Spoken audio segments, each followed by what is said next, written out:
got some Milwaukee stuff, which I've been pleased with. I know my friend Tad has some of that Ego stuff, the gray and green stuff. That looks pretty promising too. What do you guys use?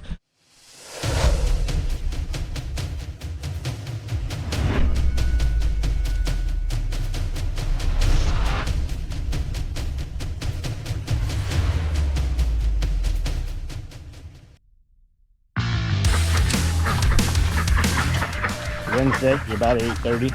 The guys will get here in about 90 minutes probably. And I'm going to show you guys something here. Got a mama hen over here that had snuck off, and she's got a bunch of baby chicks with her. There was a nest here with a bunch of eggs that had kind of rotted, and I wasn't even paying attention to this one. And this one here is full of stinkers. I'm assuming that what's hatched is hatched, so there might be baby chicks in these. I don't know.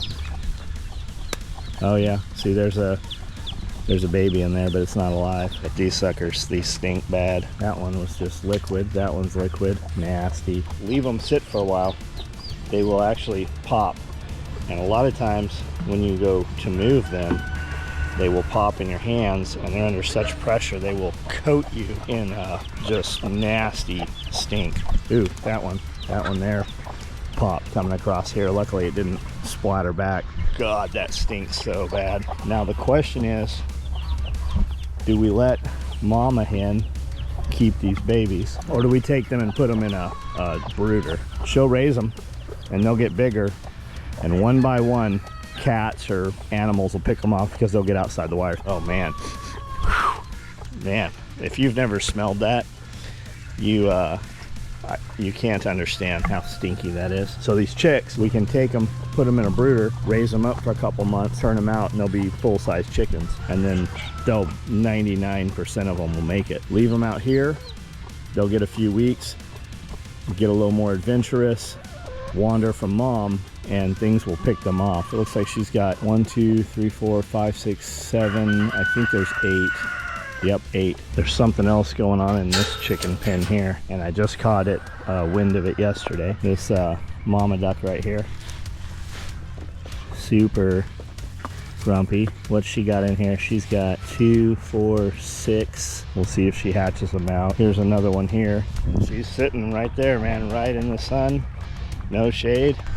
I bet she hatches out. I noticed a couple holes in the ground yesterday. There's one there. I don't expect anything will come running out, but figured I'd throw the camera on while I try this. When I was a little kid in California, we'd put water down holes and gophers would eventually come out. This one, I'm saying it's going nowhere here. Doesn't look like that one goes. I expected mice. There's a mouse right there. I don't know where it went, but there's a mouse. As you remember, we were killing half a dozen mice every day last year. We wiped a lot of them out, and they haven't really got a foothold back. But being that there's one, there will be more. That was kind of a small mouse. Something gave birth to it. What's under here? Nothing here, nothing there. I expect there's probably a lot under that trough there. Here you are. How did you get here? Is there a battery in this? Where's the battery go? There's the battery. It says that it's charged. We'll see. This thing's been sitting here a long time. We'll see. All right, we're gonna cut down some of this tall stuff. Super fast morning this morning, probably at about 8:30 right now. We're gonna film here shortly. Members only question and answer on our private YouTube group, but I come out and I do the animals, and the first thing I do every morning is water and feed the quail. This is a little deal Cody put in here. Very inexpensive greenhouse chicken coop / pen thing. You can skin it, you can wire it, whatever you want to do with it. I think it's like one of those Fiverr deals. It's inexpensive, but it has weathered the storm. It's been here for probably 2 years now. But I come in here and I give these quail water and I feed them. And in the last couple weeks, there's always been weeds here, but in the last couple weeks, this has gotten out of control. And I have every day, every morning, I've said, oh, I'll come back out here and do it, and I haven't. So I'm just gonna chop it down really fast. Here's the quail, here's the feed. There's a bunch of eggs. I don't use a lot of them, but I will take these eggs and cook them up. Oh my God, they've been sitting here for days, out in the, not in the refrigerator. It's okay. I eat them, you don't have to eat them. you could also take them, most of these eggs right here are fertile eggs, and you could pop them in an incubator and start the incubation cycle. If you don't know about that, you can look into it or ask questions and I will explain it to you. Anyways, I'm just gonna chop this tall stuff down. This video right here, I just thought I'd turn it on. I've got a bunch of this Kobalt stuff. I bought Kobalt because Lowe's didn't have a DeWalt chainsaw years ago.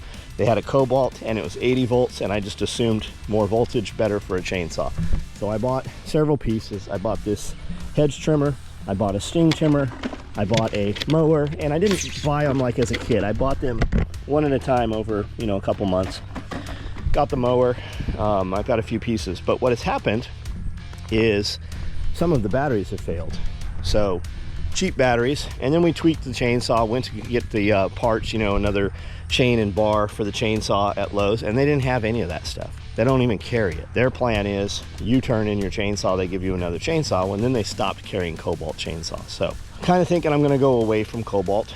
I've got some Milwaukee stuff, which I've been pleased with. I know my friend Tad has some of that Ego stuff, the gray and green stuff. That looks pretty promising too. What do you guys use? And I know a lot of you dudes are like, oh, I would never use electric. I like the idea of electric. For instance, right here, I don't have to run a mower through here and freak out all these quail. I can also, if I ever need to be a little quieter, if the power was out, for instance, and you're running lawn equipment, everybody's going to hear it. There might be some situations and times where you don't want that noise traveling, and with an electric lawnmower, I can simply mow the clover that we've planted up there into a bagger and then feed it to the rabbits if I need to, right? So there are some issues. And the bigger thing, not an issue, but the bigger thing I see with the electric stuff is if your power ever did go out and you had issues getting fuel, like if the power goes out, the government is going to steal all the fuel from everybody, to include, you know, shipments aren't coming in, fresh fuel, stuff like that. But I can make ethanol. Yes, you can. You can't run that in a lot of this newer equipment though. And the electric tools, I can charge off of solar, right? I can solar on these buildings, solar to battery, battery to battery packs, or direct charge right into these, right? So I can just do that. I like that idea. What's in these batteries? A lot of them are 18650s, some of them are lithium Cs. You can rebuild them. You can even rebuild batteries, right? You can make batteries and rebuild them. If you don't know how to do that, look it up on YouTube. They do it in every country. Every third world country does this, right? There are people in India who have no hands and they do everything with their feet, and they rebuild batteries and crazy shit that the United States, we just throw everything away, right? It'd be nice to know how to do that in case you ever had to do that. The information's there if you look it up. What's up, big boy? What's up? And it's already hot. It's humid and it's hot. I'll bet it's 80 already. We're at 80 already. 84 right now. We're at what? Almost 9 o'clock, 84 degrees. We are going to touch 95 today. We're supposed to be 105 tomorrow. Let's cut some weeds down. Before. All right, and after. These quail are not hungry. One of them had his head through. I was going to show you, but he is not participating. But there it is, chopped down.